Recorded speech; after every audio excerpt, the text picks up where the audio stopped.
నమస్కారం భవ్య న్యూస్ కి స్వాగతం. ముందుగా హెడ్లైన్స్.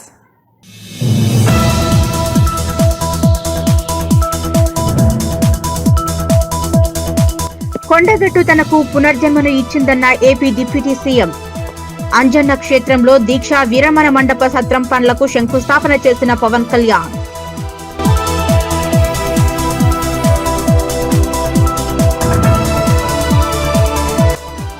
సావిత్రిబాయి పూలే 195వ జయంతి వేడుకలు.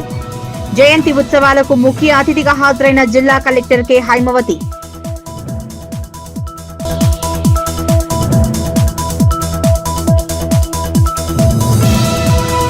మెదక్ పట్టణంలోని 32వ వార్డులో ఓటర్ల లిస్టు డ్రాఫ్టులో తీవ్ర తప్పిదాలు. మున్సిపల్ కమిషనర్ శ్రీనివాస్ రెడ్డికి వినతి పత్రాన్ని అందజేసిన మాజీ మున్సిపల్ చైర్మన్ మల్లికార్జున్ గౌడ్.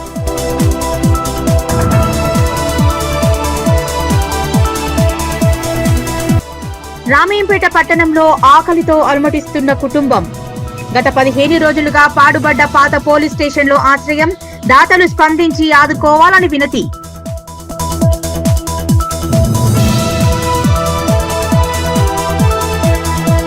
సావిత్రిబాయి పూలే జయంతి సందర్భంగా గజ్వేల్ డాక్టర్ బిఆర్ అంబేద్కర్ చౌరస్తా వద్ద ప్రజా సంఘాల ఆధ్వర్యంలో ఘనమైన నివాళులు అర్పించారు. మహిళలకు చదువు చెప్పిన మొట్టమొదటి మహిళా ఉపాధ్యాయురాలు సావిత్రిబాయి పూలే అని కొనియాడారు. సావిత్రిబాయి పూలే జయంతి సందర్భంగా గజ్వేల్లో డాక్టర్ బిఆర్ అంబేద్కర్ చౌరస్తా వద్ద ప్రజా సంఘాల ఆధ్వర్యంలో ఘనమైన నివాళులు అర్పించారు. ఈ సందర్భంగా వారు మాట్లాడుతూ ఈ దేశంలో అంటరానితనం, కుల వివక్ష, ఊరికి దూరంగా నెట్టివేయబడిన బహుజన మహిళలకు చదువుకు దూరం చేయాలని చూస్తే ఈ దేశంలో మహిళలకు చదివే పరిష్కారమని మహాత్మా జ్యోతిరావు పూలే తన భార్య అయిన సావిత్రిబాయి పూలేకి చదువు నేర్పించి వారి నుంచి బహుళ మహిళలకి చదువు చెప్పిన మొట్టమొదటి మహిళా ఉపాధ్యాయురాలు సావిత్రిబాయి పూలే అన్నారు. వారి అడుగుజాడల్లో నేడు ఎందరో మహిళలు చదువుకొని ఉన్నత స్థానంలో ఉన్నారన్నారు. కావున ఈ కార్యక్రమంలో అంబేద్కర్ సంఘం అధ్యక్షులు అటుకూరి రాములు, మన్ని కృష్ణ, పంబాల సత్యనారాయణ, మైసస్వామి, పొన్నాల కుమార్, ఎంఆర్పీఎస్ రాష్ట్ర కార్యదర్శి తుమ్మా శ్రీనివాస్, మాల సంఘాల జేఏసీ రాష్ట్ర ఉపాధ్యక్షులు బండారు దేవేందర్, అంశ ఉమ్మడి మెదక్ జిల్లా అధ్యక్షులు నీరుడు స్వామి, మాల మహానాడు రాష్ట్ర యువజన కార్యదర్శి బైరం శివకుమార్, అభినవ అంబేద్కర్ సంఘం రాష్ట్ర నాయకులు ఉమర్ సుల్తాన్ బేగం, ఎస్ఆర్ ఫౌండేషన్ అధ్యక్షులు ఏలేశ్వరం, మహేష్ ఫీల్డ్ అసోసియేషన్ రాష్ట్ర నాయకులు మైసస్వామి, ఫీల్డ్ అసిస్టెంట్ పెర్కా శ్యామ్ సుందర్, రామచంద్రం తదితరులు పాల్గొన్నారు. ఈరోజు గజ్వేల్ దళిత బహుజన సంఘాల ఆధ్వర్యంలో గజ్వేల్లో నిర్వహించినటువంటి సావిత్రిబాయి పూలే జన్మదినం పురస్కరించుకొని మరి కేంద్ర రాష్ట్ర ప్రభుత్వాలు మహిళలకు అత్యున్నతమైనటువంటి స్థానం కల్పించాలని, సముచిత న్యాయం కల్పించాలని చెప్పి కోరుతూ మరి అనేకమైనటువంటి సేవలు చేసినటువంటి సావిత్రిబాయి పూలే గారు మరి ఇక్కడ ఈరోజు అందరము కలిసికట్టుగా మరి మహిళలకు సముచితంగా ఉండాలని చెప్పి, గౌరవప్రదంగా ఉండాలని చెప్పి మేము కోరుతూ ఉన్నాము. కొన్ని సంస్కరణలు తీసుకొచ్చి ఆ సంస్కరణలకు ధీటుగా మరి ఆ విధంగా చేస్తేనే సావిత్రిబాయి పూలే ఆవిష్కరణలకు మరి ఆలోచనల విధానాలకు అనుకూలంగా ఉంటుందని చెప్పి ఈ సందర్భంగా తెలియజేస్తూ మరి సావిత్రిబాయి పూలేను ఈ విధంగానే కేంద్ర రాష్ట్ర ప్రభుత్వాలు గుర్తించి మరి అనేక సంస్కరణలు తీసుకురావాలని చెప్పి మనవి చేస్తున్నాం. సావిత్రిబాయి గారి జయంతిని పురస్కరించుకొని గజ్వేల్ నియోజకవర్గం గజ్వేల్ పట్టణంలో జయంతి కార్యక్రమాన్ని నిర్వహించడం జరిగింది. మరి అజ్ఞానంలో ఉన్నటువంటి ఈ ప్రపంచానికి మహాత్మా జ్యోతిరావు పూలే తన భార్యకి చదువు నేర్పించి తనను విద్యావంతురాలను చేసి మరి మహిళా సమాజానికి మరి విద్య లేని ఈ భారతదేశంలో మరి సావిత్రిబాయి పూలేతోటి స్కూల్ను స్థాపించి మహిళలకు విద్యాబుద్ధులు నేర్పించినటువంటి గొప్ప సంఘ సంస్కర్త సావిత్రిబాయి పూలే గారు. మరి ఆమెను మనము గుర్తించుకోవాల్సిన అవసరం ఉంది. ఈరోజు మహిళలు ప్రపంచంలోనే మరి ఎంతో ఉన్నత శిఖరాలను అవరోధిస్తూ ఉన్నారు. దానికి కారణమే మహాత్మా సావిత్రిబాయి పూలే అని చెప్పి ఈ సందర్భంగా గుర్తు చేస్తాను. అంతేకాదు ఒక్క దీపాన్ని వెలిగిస్తే ఆ దీపం 1000 దీపాలు అవుతానేది ఎంత సత్యమో అలాగే సావిత్రిబాయి పూలే ఒక్క ఆమె చదువుకొని ఈరోజు మహిళలకు ఈరోజు అన్ని ప్రజా సంఘాల ఆధ్వర్యంలో మొట్టమొదటి చదువుల తల్లి బహుజనులకు మొట్టమొదటిగా అక్షరాభ్యాసం నేర్పించినటువంటి సావిత్రిబాయి జయంతి సందర్భంగా ప్రజా సంఘాల ఆధ్వర్యంలో ఈరోజు బాబాసాహెబ్ అంబేద్కర్ ఉన్నటువంటి విగ్రహం దగ్గర అన్ని ప్రజా సంఘాలలో నివాళులు అర్పించడం జరిగింది. ఆనాడు బహుజనులను అంటరాని అంటరానితనం కారణంగా చదువుకు దూరంగా, గ్రామాలకు దూరంగా వెలివేయబడినటువంటి బహుజనులకు చదివే ఏకైక మార్గం అని చెప్పేసి మహాత్మా జ్యోతిరావు పులే తన భార్యకు సావిత్రిబాయి పులేకు చదువు నేర్పించి ఆ చదువు ద్వారా బహుజనులకు చదువు ద్వారానే ఈరోజు వాళ్ళు ఉన్నత స్థానంలో ఉంటారు. ఈ అంటరానితనం అంతా పోవాలంటే చదివే మార్గం అని చెప్పేసి ఆనాడు సావిత్రిబాయి పులే తాను చదువు నేర్చుకొని మహిళలకు కూడా, బహుజనులందరికీ కూడా చదువు నేర్పి ఈరోజు భారతదేశంలోనే ఆమె మొట్టమొదటి ఉపాధ్యాయురాలుగా భావించబడుతుంది. ఇట్లా ఈరోజు బహుజనులకు ఏదైతే చదువు నేర్పిందో ఆనాడు సావిత్రిబాయి చేసినటువంటి కృషి కొండగట్టు తనకు పునర్జన్మను ఇచ్చిందని AP deputy CM Pavan Kalyan అన్నారు. గతంలో జరిగిన విద్యుత్ ప్రమాదం నుంచి ఎలా బయటపడ్డానో ఇప్పటికీ ఆశ్చర్యం వేస్తుందన్నారు. తెలంగాణలోని జగిత్యాల జిల్లా కొండగట్టు అంజన్న క్షేత్రంలో దీక్షా విరమణ మండపం, సత్రం పనులకు ఆయన శంకుస్థాపనల పనులు చేశారు. కొండగట్టు తనకు పునర్జన్మను ఇచ్చిందని AP deputy CM Pavan Kalyan అన్నారు. గతంలో జరిగిన విద్యుత్ ప్రమాదం నుంచి ఎలా బయటపడ్డానో తనకు ఇప్పటికీ ఆశ్చర్యం వేస్తుందన్నారు. ఆ దేవుడే తనను కాపాడారని తెలిపారు. తెలంగాణలోని జగిత్యాల జిల్లా కొండగట్టు అంజన్న క్షేత్రంలో దీక్షా విరమణ మండపం, సత్రం పనులకు ఆయన శంకుస్థాపన చేశారు. ఈ కార్యక్రమానికి కీలకంగా ఈరోజు 39 కోట్ల పైచిలకు డబ్బులతోటి ప్రారంభం చేస్తున్నామంటే, ఒకసారి మన దేవుణ్ణి పవిత్రమైన ప్రదేశాన్ని ఎక్కడ కోరుకోవాలి, ఎలా కోరుకోవాలో మనకు తెలియదు. నా పక్కనే ఉన్న మేడిపల్లి సత్యం గారు ఎన్ఎస్యుఐ అధ్యక్షుడిగా ఉన్నప్పటి నుంచి, ఉస్మానియాలో ఎన్ఎస్యుఐ అధ్యక్షుడిగా ఉన్నప్పుడు 2008-7 నుంచి 2007. సో మేమిద్దరం, మాకు గ్రూప్ ఉండేది, మేమందరం చాలామంది కలుస్తూ ఉండేవాళ్ళం. సో ఆ టైంలో మా సత్యం బ్రిలియన్స్ మాకు తెలుసు, బలమైన స్టూడెంట్ లీడర్. సో మీ అందరికంటే ముందు మేము సత్యం గారికి మేము ఇలాంటి వ్యక్తి ఉండాలి తెలంగాణ రాజకీయాలు మేము కోరుకున్నాం. సో సత్యం గారిని ఆ రోజు చేస్తే నాతో పాటు మేమంతా కలిసి చేసేవాళ్ళం యోజన విభాగంలో కూడా. తర్వాత టైంలో చేయాల్సి వచ్చింది, మన పోటీ చేయాల్సిన పరిస్థితులు కూడా వచ్చినాయి. కానీ ఎప్పుడు కూడా తెలంగాణ ప్రజల పట్ల, సమాజం పట్ల బాధ్యత ఉన్న వ్యక్తి. అలాంటి వ్యక్తి ఈ రోజున మనకి చొప్పదండి నియోజకవర్గం నుంచి ఎమ్మెల్యేగా ఉన్నందుకు మనస్ఫూర్తిగా ఈ కొండగట్టు వారి నియోజకవర్గంలో ఉన్నందుకు నాకు మరింత ఆనందంగా ఉంది. చాలాసార్లు నాకు కొండగట్టు పునర్జన్మనిచ్చిందంటే దానికి ప్రత్యక్ష సాక్షి మన సత్యం గారు. సో నాకున్న సన్నిహితులు, స్నేహితులు వీళ్ళందరూ ఉండే మధ్యలో మేము ఇక్కడికి వచ్చి శ్రవణ్ కానీ మేము అందరూ ఇక్కడికి వచ్చినప్పుడు యాక్సిడెంట్ అయితే హైటెన్షన్ వైర్ తగిలేదు. ఎలా మిస్ అయింది, ఎలా బతుకున్నా నాకు ఈ రోజుకి తెలియదు. అందుకే నాకు కొండగట్టు ఆంజనేయ స్వామి మీద నాకు అపారమైన భక్తి, అపారమైన గౌరవం, అపారమైన కృతజ్ఞత. ఈరోజు అర్చక ప్రముఖులు కోరుకున్నారు, మాకు ఇక్కడ ఒక దీక్షా విరమణకి సత్రం, మనకి ఏదైనా చౌల్ట్రీ ఏదైనా కావాలి, దీనికి ఏదైనా చేయమంటే నేను ఆ రోజు విన్నాను. కానీ అదృష్టవశాత్తు స్వామివారి కటాక్షం, ఆశీస్సులు, అక్కడ కూటమి ప్రభుత్వం రావటం, నారా చంద్రబాబు నాయుడు గారి నాయకత్వంలో మేమందరం కలిసి పనిచేయటం, గౌరవ ప్రధానమంత్రి మోదీ గారి సహకారం, మేమందరం కలిసి పనిచేయటం అంటే, ఇంతమంది కలిసి నా ఆశీస్సులు మేము ఏ విధంగా రుణం తీర్చుకోవాలని అనడానికి ఈ రోజున మనం ఈ కార్యక్రమాన్ని మనం చూస్తా ఉన్నాం. అలాగే దీనికి ప్రత్యేకించి సహకరించిన టీటీడీ సభ్యులు, తెలంగాణ నాయకులు, మనకి మహేందర్ రెడ్డి గారు కానీ, అలాగే యాదాద్రి ఆర్కిటెక్ట్ బోరుగాపు ఆనంద్ సాయి గారికి కానీ, ప్రతి టీటీడీ బోర్డు సభ్యులకి, వీళ్ళందరూ కలిసి కట్టుగా కృషి చేసి టీటీడీ చైర్మన్ బిఆర్ నాయుడు గారి దృష్టికి తీసుకుపోయారు. సో వీళ్ళందరూ కూర్చొని సమిష్టిగా చాలా పెద్ద మనసుతోటి, ఎందుకంటే కొన్నిసార్లు బ్యూరోక్రాటిక్ ప్రాసెస్లో అందరికీ మనసు ఉంటుంది కానీ చేయడానికి ఆ పనులు నడవు. సావిత్రిబాయి పూలే 195వ జయంతి మరియు మహిళా ఉపాధ్యాయ దినోత్సవాన్ని పురస్కరించుకుని శనివారం సమీకృత జిల్లా కార్యాలయం సముదాయంలోని సమావేశ మందిరంలో జిల్లా విద్యాశాఖ వారి ఆధ్వర్యంలో నిర్వహించిన సావిత్రిబాయి పూలే 195వ జయంతి ఉత్సవాలకు జిల్లా కలెక్టర్ కె హైమవతి ముఖ్య అతిథిగా హాజరయ్యారు. సావిత్రిబాయి పూలే 195వ జయంతి మరియు మహిళా ఉపాధ్యాయ దినోత్సవాన్ని పురస్కరించుకుని శనివారం సమీకృత జిల్లా కార్యాలయం సముదాయంలోని సమావేశ మందిరంలో జిల్లా విద్యాశాఖ ఆధ్వర్యంలో నిర్వహించిన సావిత్రిబాయి పూలే 195వ జయంతి ఉత్సవాలకు జిల్లా కలెక్టర్ కె హైమవతి ముఖ్య అతిథిగా హాజరయ్యారు.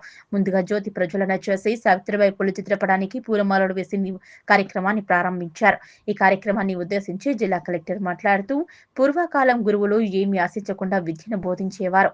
ఎక్కడికి వచ్చిన మహిళలు అందరూ అమ్మలు, మీ పిల్లలు చదువుకుంటే ఎంత గొప్పవారు కావాలని ఆశీర్వదిస్తారో మీ పాఠశాలలో కూడా మీ అందరి విద్యను అభ్యసించే ప్రతి ఒక్క విద్యార్థి గొప్పవారు అయ్యేలా విద్యను బోధించాలన్నారు. ప్రతి ఒక్క విద్యార్థిని ఎంచుకున్న రంగంలో ఉన్నత స్థాయికి చేరుకునేలా కృషి చేయాలన్నారు. మీరు బోధించే ప్రతి వాక్యం విద్యార్థిని ఆలోచింప చేసేలా ఉండాలన్నారు. మీ దగ్గర చదివిన పిల్లలు గొప్పవాళ్ళు అయితే ఆ సంతోషం ఎంతో సంతృప్తి కలుగుతోందన్నారు.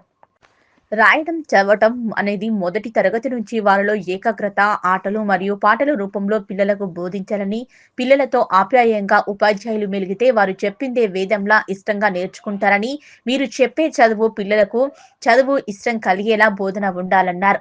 పిల్లల పట్ల శ్రద్ధగా చదివించి మానసిక స్థైర్యాన్ని కలిగించి ఒక ధైర్యాన్ని నింపాలని, విద్యార్థులతో రోజు ఒక 15 నిమిషాల మీద శ్వాస మీద సంబంధించిన వ్యాయామాలు చేయించాలని, వారి నిత్య జీవితంలో ఎంతగానో ఉపయోగపడతాయన్నారు. అనంతరం పలువురు ఉత్తమ సేవలు అందించిన మహిళా ఎంఈఓలు మరియు ఉపాధ్యాయునులను సన్మానించారు. ఈ కార్యక్రమంలో జిల్లా విద్యాశాఖ అధికారి శ్రీనివాస్ రెడ్డి, ఎంఈఓలు, మహిళా ఉపాధ్యాయులు పాల్గొన్నారు. మనం ఏదైనా ఎక్స్పెక్ట్ చేసి నాకు వాళ్ళ నుంచి ప్రయోజనం పొందాలి అని మనం అనుకొని చేస్తామంటే దాని పర్పస్ అది కాదన్నమాట. కాబట్టి మీరందరూ అమ్మల తర్వాత గురువులు, అంటే ముందు గురువులు అయ్యారు, అమ్మ అంతే కదా. మీ పిల్లలకి మీరు గురువులు, అమ్మ గురువు, గురువే దైవం, అమ్మే దైవం. తర్వాత మళ్ళీ మీరు గురువులు అయ్యారు మీ విద్యార్థులందరూ. కాబట్టి మీ పిల్లలు చదువుకుంటే ఎంతటి గొప్పవాళ్ళు కావాలని మీరు ఏ రకంగా బ్లెస్ చేస్తారు కదా, అదే రకంగా మన పాఠశాలలో చదువుకునే పిల్లలందరికీ కూడా మీరే ఒక అమ్మలాగా, ఒక గురువులాగా, ఒక దైవంలాగా వాళ్ళందరినీ కూడా తీసుకొని వాళ్ళందరి యొక్క మీ అందరి బ్లెస్సింగ్స్ వాళ్ళకి ఇవ్వాలని, వాళ్ళందరూ ఉన్నత విద్యావంతులు కావాలని. విద్య అంటే ఏదో డాక్టర్లు, ఇంజనీర్లు కావడం కాదండి. ఏ రంగంలో ఉన్నా వాళ్ళు గొప్పవాళ్ళు కావాలి. దాని పరిపూర్ణ జ్ఞానాన్ని పొందడం కోసం ప్రయత్నం చేయాలి. సో ఎవరు సంపూర్ణ జ్ఞానాన్ని పొందిన వాళ్ళైతే మనందరం కాదు కదా. కాబట్టి వాళ్ళని మనం ఏం కోరుకోవాలంటే వాళ్ళు ఏ రంగంలో ఉన్నా నిష్ణాతులు కావాలి. వాళ్ళు మనం బోధించే దాన్ని మనం బాగా తెలుసుకొని మన పిల్లలకు కూడా ఎలా అయితే చెప్తామో అర్థవంతంగా దాన్ని ఇష్టంగా స్వీకరించడం కోసం మనం ఏదో ప్రయత్నం చేసుకుంటాం మన పిల్లల కోసం. సో వాళ్ళు కూడా మన పిల్లలు. మన పిల్లలు ఏం చదువుతారో తెలియదు కానీ మన స్టూడెంట్స్ గొప్పవాళ్ళు అయితే ఇంకెక్కువ ఆనందాన్ని పొందుతాం కదా.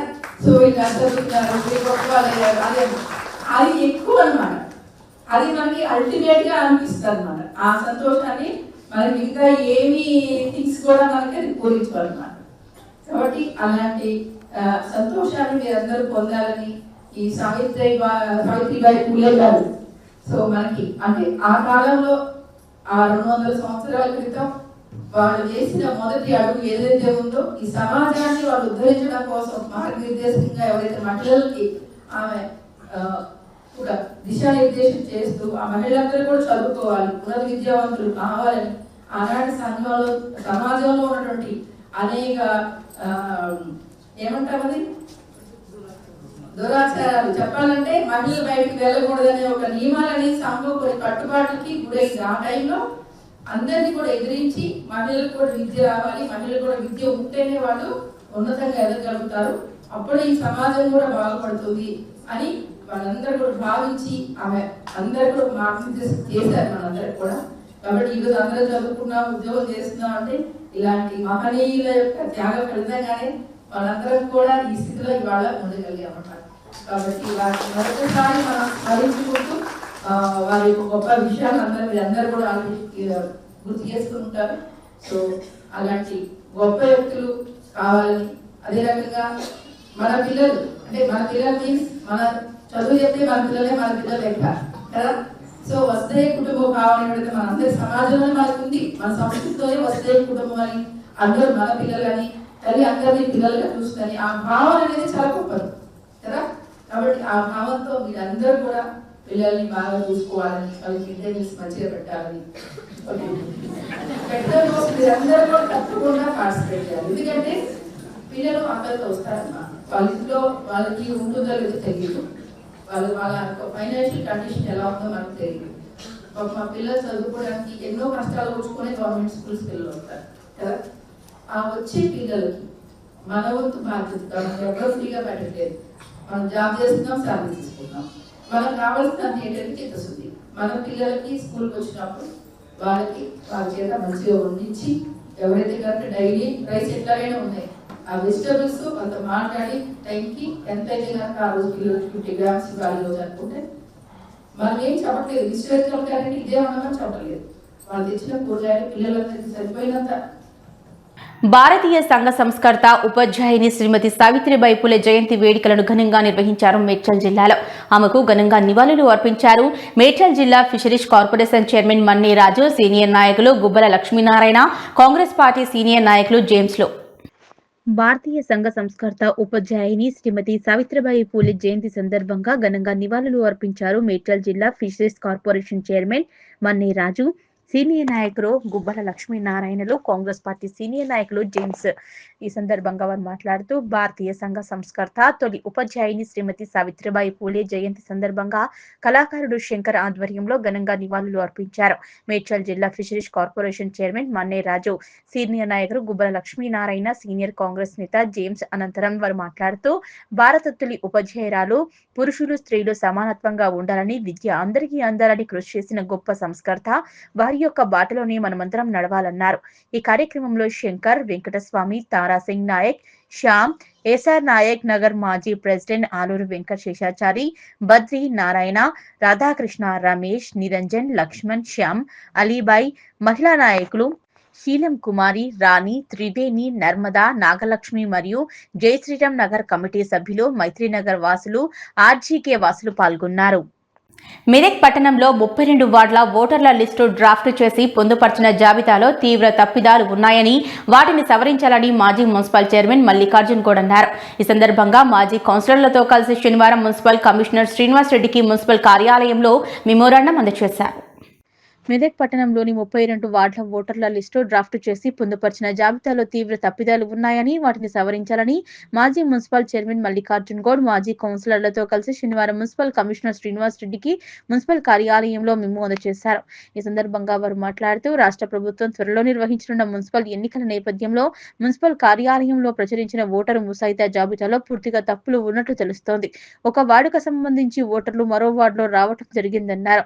గతంలో డ్రాఫ్ట్ చేసిన విధంగా చేయడం లేదని, కార్యాలయం సిబ్బంది అధికారులు ఫీల్డ్ లోకి వెళ్లి 2020 ఏ విధంగా డోర్ టు డోర్ క్షేత్రస్థాయిలో సమగ్రంగా సర్వే చేశారో అలా జరపాలని సిద్ధం చేయాలని వారు బీఆర్ఎస్ పార్టీ ఆధ్వర్యంలో మెమోరాండం అందజేశారు. ఈ కార్యక్రమంలో మాజీ కౌన్సిలర్లు ఆకిరెడ్డి, కృష్ణారెడ్డి, మామిళ్ళ ఆంజనేయులు, గడ్డమీది కృష్ణాగౌడ్, సులోచన, ప్రభురెడ్డి, ఆర్కే శ్రీనివాస్, మాయా మల్లేశం, శ్రీనివాస్, ఏనుగుల రాజు, న్యాయవాది జీవన్ రావు, నాయకులు మేడిశెట్టి శంకర్, గోపాల్, రుక్మాచారి, లక్ష్మణ్, మోహన్ తదితరులు పాల్గొన్నారు.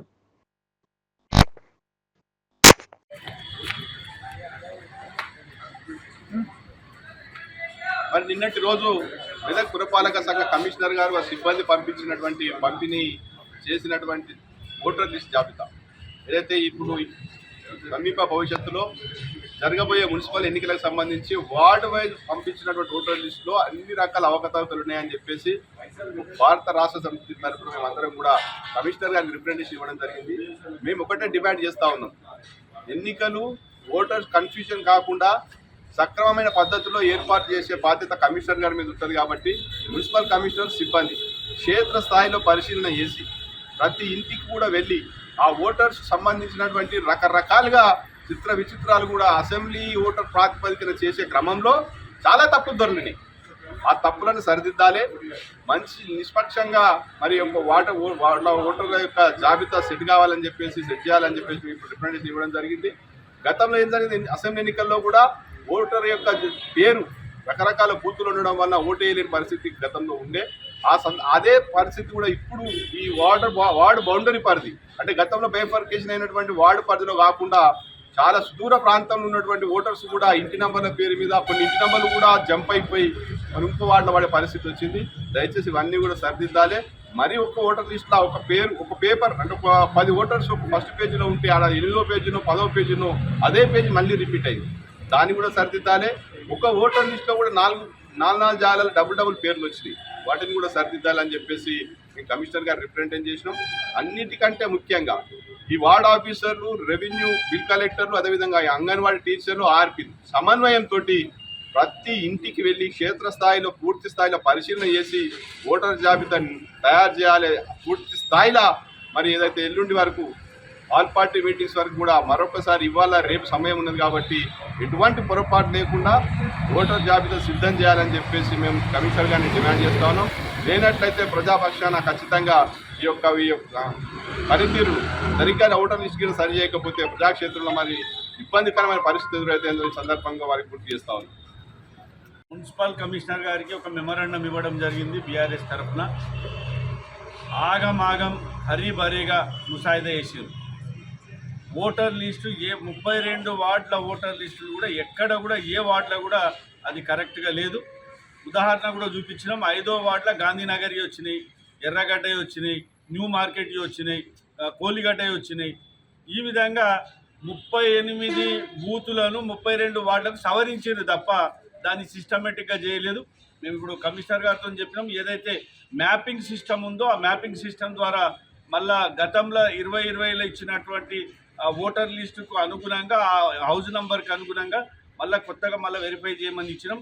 లేకుంటే చాలా ఇబ్బందులు అయితే ఎక్కడో కొనుక్కున్న వాళ్ళు వచ్చి ఇంకో దగ్గర ఓటేయాల్సిన పరిస్థితి ఏర్పడుతుంది. కాబట్టి అట్లా కాకుండా హరీబరీ కాకుండా ఆదరబాదర కాకుండా మరి ఆర్పీలతోని వార్డ్ ఆఫీసర్లతోని వాళ్ళతో ఒక సమగ్రంగా ఇంటింటికి తిరిగి పూర్తి స్థాయిలో విచారణ జరిపి ఓటర్ లిస్టు తయారు చేయమని చెప్పి మెమరాండం ఇవ్వడం జరిగింది. ఒకవేళ ఇట్లనే కొనసాగితే రేపు ఎలక్షన్లో ఓటర్లకు చాలా ఇబ్బంది జరుగుతుంది. కాబట్టి తక్షణమే అది పాత ఏదైతే ముసాయిదాలు వేసిరో టోటల్ మున్సిపల్ ఓటర్ లిస్టే తప్పుల తడక అని చెప్పి మేము ఇవ్వడం జరిగింది. దాన్ని పూర్తి స్థాయిలో మున్సిపల్లో ఉన్న పూర్తి స్థాయి ఓటర్ లిస్టును కూడా సవరించమని చెప్పి డిమాండ్ చేసినాం. దానికి కమిషనర్ గారు కూడా ఈ 2 రోజుల్లోపు కూర్చొని చేపిస్తామన్నాడు. మళ్ళీ మేము 6వ తారీఖు నాడు కొత్త ముసాయిదా ఓటర్ లిస్టును మళ్ళీ మేము ఒకసారి పరిశీలన చేసి ఇంకేమన్నా తప్పులుంటే మళ్ళీ ఫిర్యాదు చేస్తాం. రామయ్యంపేటలో ఓ వైశ్య కుటుంబం ఆకలితో అలమటిస్తోంది. పట్టణానికి చెందిన తోట బాలయ్య సతీమణి ఆమె కుమారుడు గత 15 రోజులుగా పాడుబడ్డ పాత పోలీస్ స్టేషన్ భవనంలో ఆశ్రయం పొందుతున్నారు. 2 రోజులుగా ఆహారం లేదని వారు రోధిస్తూ తెలిపారు. హృదయం గల మానవతావాదులు దాతలు స్పందించి వారిని ఆదుకోవాలని విజ్ఞప్తి చేస్తున్నారు. రామయ్యంపేటలో ఓ వైశ్య కుటుంబం ఆకలితో అలమటిస్తోంది. పట్టణానికి చెందిన తోట బాలయ్య సతీమణి ఆమె కుమారుడు గత 15 రోజులుగా పాడుబడ్డ పాత పోలీస్ స్టేషన్ భవనంలో ఆశ్రయం పొందుతున్నారు. 2 రోజులుగా ఆహారం లేదని వారు రోధిస్తూ తెలిపారు. హృదయం గల మానవతావాదులు దాతలు స్పందించి వారిని ఆదుకోవాలని విజ్ఞప్తి చేస్తున్నారు. పేదరికంలో ఈ కుటుంబానికి దాతలు ముందుకు వచ్చి సహకరించాలని కోరుతున్నారు. నిలువ నీడలేక ఆకలి బాధలు తీర్చుకోలేక పాడుబడ్డ భవనంలో నివసిస్తున్నారు. ఈ కుటుంబానికి దాతలు ముందుకు వచ్చి దాన రూపేణ వస్తు రూపేణ సహకరించాలని డిమాండ్ కోరుతున్నారు. కడు పేదరికంలో జీవనం కొనసాగిస్తున్నామని కుటుంబాన్ని ఆదుకోవాలని ఆశిద్దాం. మీది ఎవరమ్మా? మీది ఎవరింట్లకు? తల్లిగారు లక్ష్మపురం. లక్ష్మపురంలో ఎవ్వరు లేరు, లేరు, ఎవరు లేరు.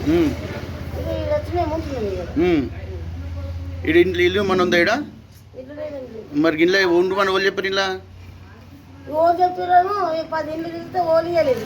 మరి తినడానికి ఎట్లా వస్తుంది మీకు? ఎవరైనా ఇస్తురా? ఓలియకపోతే చెప్పారేమో మచ్చరికలే అమ్మ గిడ్డలు అనగానే ఆయన తీసుకుని వచ్చింది మా వాడు.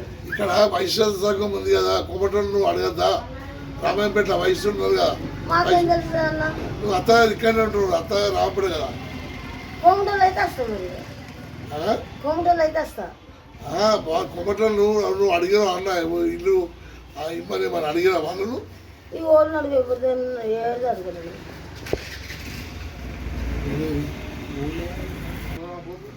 అది కోమటోళ్ళేనా? ఈ ఊరేనా? ఈ ఊరా? కోమట అయితే రోజు పెడితే తింటా. మరి వేరే టోళ్ళు పెడితే తినవా? వేరే టోళ్ళు పెడితే తినవా? కోమట తెలివి వాళ్ళు వీళ్ళంటే తినాలన్నా గట్టన్నా. సూర్యాపేట జిల్లాలో అభివృద్ధి పనులు ఎక్కడే ఆగిపోయాయని, కాంగ్రెస్ ప్రభుత్వం ఎందుకు పట్టించుకోవటం లేదని ప్రశ్నల వర్షం కురిపించారు ఎమ్మెల్సీ కవిత. సూర్యాపేట జిల్లా అభివృద్ధిలో ఎలాంటి పాత్ర పోషించాలనే విషయంపై తాను దృష్టి పెట్టారని చెప్పుకొచ్చారు. అర్వాపల్లి మండలంలోని కేజీబీబీ స్కూల్ను పరిశీలించారని తెలిపారు. జిల్లాలో జరగాల్సినటువంటి అభివృద్ధి ఎక్కడ ఆగింది, ఎలా ముందుకెళ్ళొచ్చు, దాంట్లో మాలాంటి సంస్థలు, మాలాంటి వ్యక్తులు ఎటువంటి పాత్ర పోషించవచ్చు అనేటటువంటి అంశం మీద ఈ జిల్లా పర్యటన చేస్తా ఉన్నాం. జాగృతి జనంబాట కార్యక్రమంలో ప్రధానంగా నీటి వనరులు, స్కూళ్ళు, అదేవిధంగా హాస్పిటల్స్ మీద మేజర్గా ఫోకస్ పెట్టడం జరిగింది. ఇవాళ సూర్యాపేట జిల్లాకి ఎంటర్ అవ్వగానే మరి అర్వపల్లి మండలం నుంచి ఎంటర్ అయినాం. అక్కడ కేజీబీవి స్కూల్ చూసినాం. మరి అది ఎప్పుడు వాన వస్తే, 10 ఏళ్ల నుంచి స్కూల్ కడితే ఎప్పుడు వాన వస్తే ప్రతి వానాకాలం కూడా నిండా స్కూల్ మునిగిపోవడం, పిల్లలందరినీ ఫస్ట్ ఫ్లోర్కి పంపించడం, అదేవిధంగా వాన లేని టైంలో కూడా చుట్టూ చెరువు మధ్యలో కట్టారు కాబట్టి నీరు నిలిచి ఉండడం, దోమలు, రకరకాల ఇన్ఫెక్షన్లు, పిల్లలు ఇబ్బంది పడుతున్నటువంటి సందర్భాన్ని కూడా అక్కడ చూడడం జరిగింది. మొన్న మధ్య వచ్చినటువంటి తుఫాన్లో స్కూల్ మునిగిపోతే జిల్లా కలెక్టర్ గారు వచ్చి కూడా చూసి వెళ్ళారంట. కానీ ఇంతవరకు మరి ఏం చర్యలు చేపట్టారో తెలియదు. నేను కూడా పర్సనల్గా జిల్లా కలెక్టర్ గారు కూడా మాట్లాడతాను. ఏం చర్యలు చేపట్టారో ఏందన్న విషయాన్ని కూడా పరిశీలన చేయడం జరుగుతుంది. అదేవిధంగా ఆ తర్వాత రుద్రమ చెరువుకు వచ్చినాం. మధ్యలో ఎస్ఆర్ఎస్పి కాలువలు పరిశీలన చేసుకుంటూ వచ్చినాం. తెలంగాణలో ఉన్న ప్రతి ఒక్క కాలువ కూడా లైనింగ్ లేకుండా కంప చెట్లు పెరిగి చాలా భయంకరమైన పరిస్థితుల్లో ఉన్నాయి. మరి O&M అని ఒక సపరేట్ డిపార్ట్మెంటే ఉంటుంది ఇరిగేషన్లో. కానీ ఆపరేషన్ అండ్ మెయింటెనెన్స్ అనే ఆ డిపార్ట్మెంట్కి నిధులు ఎన్నడూ 10 ఏళ్ళు బీఆర్ఎస్లో అయినా 2 ఏళ్ళు కాంగ్రెస్లో అయినా ఎన్నడూ నిధులు ఇవ్వలేదు. కాబట్టి ఏ ఒక్క కాలువ కూడా సరిగ్గా ఉన్నటువంటి పరిస్థితి లేదు. మేము చూసినటువంటి మెయిన్ కెనాల్ ఏదైతే ఇక్కడ సూర్యాపేట ప్రాంతానికి నీళ్ళు ఇచ్చేటటువంటి 70 డిస్ట్రిబ్యూటరీ కెనాల్ని మేము చూడడం జరిగింది. చాలా 70 కిలోమీటర్లు పోయేటటువంటి కాలువ, దాదాపు కోదాడ వరకు నీళ్లు తీసుకెళ్లే కాలువ. ఆ కాలువ కూడా ఏమాత్రం కూడా మెయింటెనెన్స్ లేకపోవడం నిజంగా దారుణం. ఆ తర్వాత మేము రుద్రమ చెరువు దగ్గరకు వచ్చినాం. యాజ్ ఇట్ ఈస్గా న్యాచురల్గా 700 ఎకరాల విస్తీర్ణంలో ఉన్నటువంటి చెరువు ఇప్పటికీ ఇక్కడ ప్రాంత ప్రజలకు ఉపయోగపడుతుంది. కానీ ఈ చెరువుకి గోదావరి నీళ్లు రావాల్సినటువంటి అవసరం ఉంది. 1.5 కిలోమీటర్ల డిస్ట్రిబ్యూటరీ కాలువ తవ్వకుండా ఉండడం వల్ల ఇప్పుడు కూడా ఇక్కడ నుంచి గోదావరి నీళ్లు రావడం లేదు. పైగా ఈ చెరువుని 5 TMC పెద్ద రిజర్వాయర్గా చేస్తామని చెప్పి బీఆర్ఎస్ గవర్నమెంట్లో ఉన్న పెద్ద నాయకులు 2 ఎలక్షన్లలో కూడా ప్రామిస్ చేసి చేయకుండా వదిలేశారు. కాంగ్రెస్ వాళ్ళు కూడా ఇప్పుడు వచ్చి మరి దీన్ని లక్నవరం చేస్తాము, టూరిస్ట్ స్పాట్ చేస్తామని చెప్తున్నారట. వాళ్ళు కూడా అనడమే తప్పితే ఒక ఫైల్ కూడా ముందుకు కదలనటువంటి పరిస్థితి ఉంది. అట్లా కాకుండా నల్గొండలో ఏదైతే ఎస్ఆర్ఎస్పి స్టేజ్ 2 పైన ఎక్కడైతే రిజర్వాయర్స్ లేవో నల్గొండలో రిజర్వాయర్స్ రావాల్సినటువంటి అవసరం ఉంది. వరంగల్లో కొన్ని ఉన్నాయి, నల్గొండలో రిజర్వాయర్ లేకపోవడంతో ఈ ప్రాంత రైతాంగం అంతా ఇబ్బంది పడతా ఉన్నారు. కాబట్టి రిజర్వాయర్లు కట్టే విధంగా ప్రభుత్వం ప్లాన్ చేయాలని చెప్పి డిమాండ్ చేస్తా ఉన్నాం. సిద్దిపేట జిల్లా గజ్వేల్ ప్రజ్ఞాపూర్లో జరగనున్న మున్సిపల్ ఎన్నికల్లో గందరగోళంగా మారింది ఓటర్ల జాబితా. శివాలయం కాలనీలో ఉన్న కొంత భాగాన్ని 6వ వార్డులో, మరికొంత భాగాన్ని 13వ వార్డులో కలపడం జరిగింది. దీంతో పాలనాపరమైన సమస్యలు తలెత్తకుండా చూడాలని శివాలయం కాలనీ, ఆఫీసర్ కాలనీ వాసులు వినతి పత్రాన్ని అందజేశారు. సిద్దిపేట జిల్లా గజ్వేల్ ప్రజ్ఞాపూర్లో జరగనున్న మున్సిపల్ ఎన్నికల్లో గందరగోళంగా మారింది ఓటర్ల జాబితా. శివాలయం కాలనీలో ఉన్న కొంత భాగాన్ని 6వ వార్డులో, మరికొంత భాగాన్ని 13వ వార్డులో కలిపారు. ఆఫీసర్స్ కాలనీలో కొంత భాగాన్ని 6వ వార్డు, కొంత భాగాన్ని 13వ వార్డు పరిధిలో కలపడంతో పాటు వార్డుల ఒక్కో పరిధి అయినా దాదాపు 3 కిలోమీటర్ల దూరంలో ఉండడంతో ఇలా ఉండటం వలన పాలనాపరమైన సమస్యలు తలెత్తుతాయన్నారు. ఇంతకు ముందు ఈ కాలనీలో కొంత భాగాన్ని 16వ వార్డు, 15వ వార్డులో కలపడం వలన గత 5 సంవత్సరాల కాలంలో ఎలాంటి అభివృద్ధికి నోచుకోలేదన్నారు. ఈ విషయంపై 15/7/2022, 17/10/2024 రోజున గత మున్సిపల్ కమిషనర్ కు తెలంగాణ రాష్ట్ర, కేంద్ర ఎలక్షన్ కమిషన్ కి కూడా దరఖాస్తులు సమర్పించడం జరిగిందన్నారు. కావున గజ్వేల్ మున్సిపల్ కమిషనర్ బాలకృష్ణని కలిసి శివాలయం కాలనీ, ఆఫీసర్స్ కాలనీ ఏదైనా ఒకే వార్డులో ఉండే విధంగా పాలనాపరమైన సమస్యలు తలెత్తకుండా చూడాలని శివాలయం కాలనీ, ఆఫీసర్స్ కాలనీ వాసులు వినతి పత్రం అందజేశారు. ఈ కార్యక్రమంలో వినోద్, రాములు, నాగరాజు, నరేష్, శివ, ప్రభుదాస్, మురళి, విజయ్ తదితరులు పాల్గొన్నారు. మరి ఈరోజు రాబో మున్సిపల్ ఎన్నికల గురించి నిన్న రాత్రి రిలీజ్ చేసినటువంటి డ్రాఫ్ట్లో మా యొక్క శివాలయం కాలనీ ఓటర్లను కొంత భాగాన్ని 13వ వార్డులో కలపడం జరిగింది, మరికొంత భాగాన్ని 6వ వార్డులో కలపడం జరిగింది. ఈ విషయమై మేము ఇప్పుడు మున్సిపల్ కమిషనర్ గారికి వినతి పత్రము అందజేయడం జరిగింది.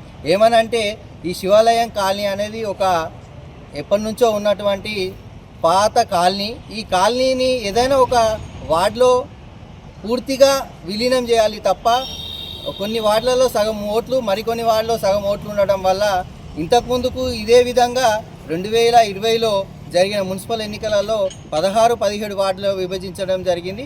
అప్పటి నుంచి ఇప్పటి వరకు గత 5 సంవత్సరాల నుంచి మా కాలనీలో ఎలాంటి అభివృద్ధి పనులు జరగలేదు. కాబట్టి ఇప్పుడు మళ్ళీ అదే విధంగా విభజించడం వల్ల మేము ఇప్పటికే చాలా నష్టపోయాం, 5 ఏళ్ళ అభివృద్ధిని కోల్పోయాం. మరి ఈసారి మళ్ళీ అదే విధంగా కొన్ని ఓట్లను 13వ వార్డులో, మరికొన్ని ఓట్లను 6వ వార్డులో విభజించి పాలనా పరంగా కూడా 2 కిలోమీటర్ల నుంచి 3 కిలోమీటర్ల పరిధిని మా యొక్క వార్డును విభజించడం జరిగింది. ఇట్లా విభజించడం వల్ల రేపు పొద్దున ఈ శివాలయం కాలనీ ప్రజలే కానీ, ఆఫీసర్ కాలనీ ప్రజలే కానీ, మిగతా ప్రజలు కూడా చాలా రకాలుగా ఇబ్బందులు పడే అవకాశం ఉన్నది. శానిటైజేషన్ విషయంలో కానీ, మరియు ఏదైనా అభివృద్ధి కార్యక్రమాలు రోడ్డు విషయంలో, కాంట్రాక్టు మోరీల విషయంలో కూడా ఇంతకుముందుకే చాలా ఇబ్బందులు పడ్డాం. ఇప్పుడు మరోసారి అట్లా చేస్తే మమ్మల్ని ఏ విధంగా చేద్దామని చెప్పేసి ఈ మున్సిపాలిటీ అధికారులు మేము ఈరోజు ప్రశ్నించడం జరుగుతుంది.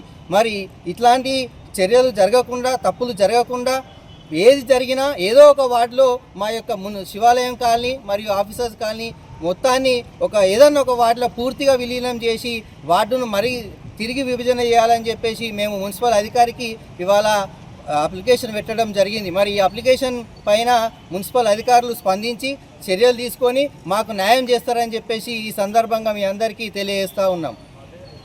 భవ్య న్యూస్ ముగించే ముందు హెడ్లైన్స్ మరోసారి.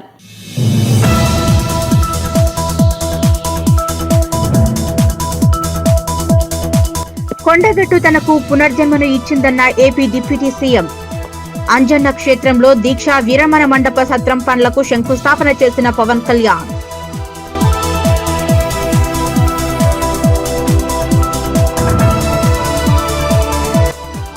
సావిత్రిబాయి పూలే 195వ జయంతి వేడుకలు. జయంతి ఉత్సవాలకు ముఖ్య అతిథిగా హాజరైన జిల్లా కలెక్టర్ కె హైమవతి.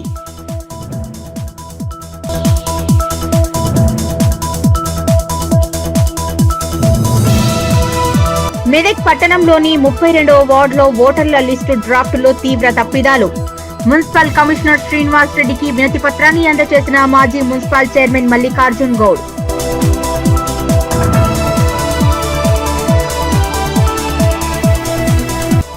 రామయ్యంపేట పట్టణంలో ఆకలితో అలమటిస్తున్న కుటుంబం. గత 15 రోజులుగా పాడుబడ్డ పాత పోలీస్ స్టేషన్లో ఆశ్రయం. దాతలు స్పందించి ఆదుకోవాలని వినతి.